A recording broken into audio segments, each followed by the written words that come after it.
Hi friends, ഇന്ന് നമുക്ക് ചക്ക വെച്ചിട്ട് നല്ല ടേസ്റ്റ് ആയിട്ടുള്ള വളരെ എളുപ്പത്തിൽ, അതായത് നമുക്ക് മാവ് അരച്ചപ്പം തന്നെ ഇത് ഉണ്ടാക്കാനായിട്ട് പറ്റും.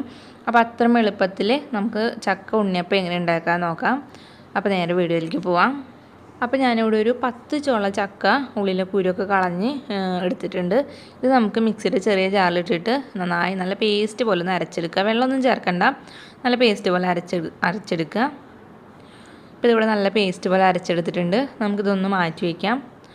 ഇനി നമുക്ക് ശർക്കര ഒന്ന് ഉരുക്കിയെടുക്കണം. അപ്പോൾ ഞാനിവിടെ ഈ ഒരു വലുപ്പത്തിലുള്ള 5 അച്ച് ശർക്കര എടുത്തിട്ടുണ്ട്.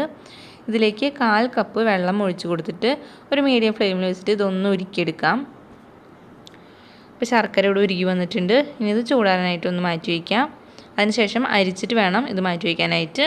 ഇനി നമുക്ക് അരി അരച്ചെടുക്കാം. അപ്പോൾ ഞാനിവിടെ പച്ചരി ഒരു 3 മണിക്കൂർ വെള്ളത്തിലിട്ട് കുതിർത്തി എടുത്തിട്ടുണ്ടായിരുന്നു. അതിനുശേഷം നന്നായി കഴുകിയിട്ട് ആ വെള്ളമൊക്കെ വാർത്തെടുത്തിട്ടുള്ള അരിയാണിത്. അപ്പോൾ അത് നമുക്ക് മിക്സിയുടെ ജാറിലേക്ക് ഇട്ട് കൊടുക്കുക. അതിനുശേഷം നമ്മൾ ഉരുക്കി വെച്ചിട്ടുള്ള ശർക്കര നീരിൻ്റെ പകുതിയോളം ഇതിലേക്ക് ഒഴിച്ചു കൊടുക്കുക. അതിനുശേഷം നമുക്ക് നന്നായിട്ടൊന്ന് അരച്ചെടുക്കാം. ഇപ്പോൾ ഇതിവിടെ നന്നായിട്ട് അരച്ചെടുത്തിട്ടുണ്ട്. അപ്പോൾ നല്ല പേസ്റ്റ് പോലെ അരച്ചെടുക്കരുത്. നമുക്ക് തൊട്ട് നോക്കുമ്പോൾ ചെറിയതായിട്ടൊരു ചെറുതായിട്ട് മതി, തരി തോന്നുന്ന പോലെ വേണം അരച്ചെടുക്കാനായിട്ട്. ഇനി നമുക്കിതിലേക്ക് നേരത്തെ അരച്ചു വെച്ചിട്ടുള്ള ചക്ക ഇട്ട് കൊടുക്കാം.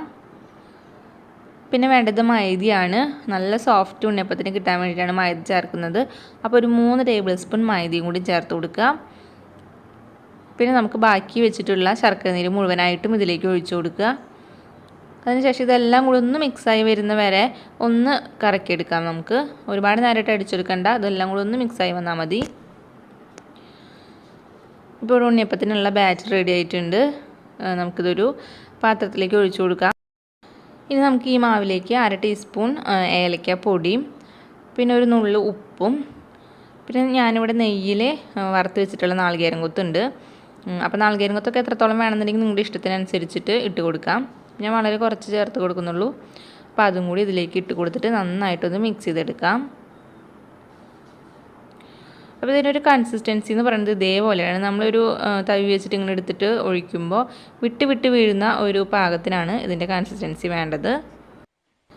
ഇനി നമുക്ക് നേരെ ഉണ്ണിയപ്പം ഉണ്ടാക്കാം. അപ്പോൾ അതിന് വേണ്ടി ഞാനിവിടെ ഉണ്ണിയപ്പച്ചട്ടി ചൂടാവാനായിട്ട് വെച്ചിട്ടുണ്ട്. അപ്പോൾ ഇതിൽ 3/4 ഭാഗത്തോളം, ഓരോ കുഴിയിലും 3/4 ഭാഗത്തോളം വെച്ചിട്ട് ഓയിൽ ഒഴിച്ച് കൊടുത്താൽ മതിയാവും.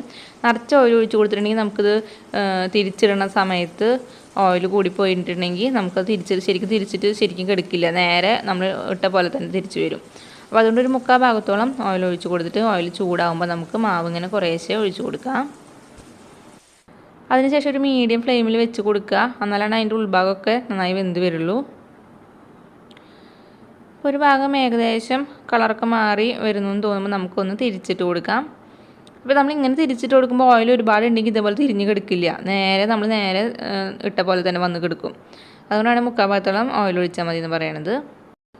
അപ്പോൾ തിരിച്ചിട്ട് കൊടുത്താലും ഒരു മീഡിയം ഫ്ലെയിമിൽ വെച്ച് തന്നെ വെച്ച് കൊടുത്താൽ മതി. എന്നാലാണ് ഇതിൻ്റെ ഉൾഭാഗമൊക്കെ വെന്ത് വരുള്ളൂ. ഇപ്പോൾ ഇവിടെ ഉണ്ണിയപ്പം റെഡി ആയിട്ടുണ്ട്. നമുക്കിത് ഓയിലിൽ നിന്ന് എടുക്കാം. അപ്പോൾ ഇനി ഏതെങ്കിലും കുഴിയിൽ ഓയിൽ കുറവുണ്ടെങ്കിൽ നമുക്ക് കുറച്ചും കൂടി ഓയിൽ ഒഴിച്ച് കൊടുക്കാം.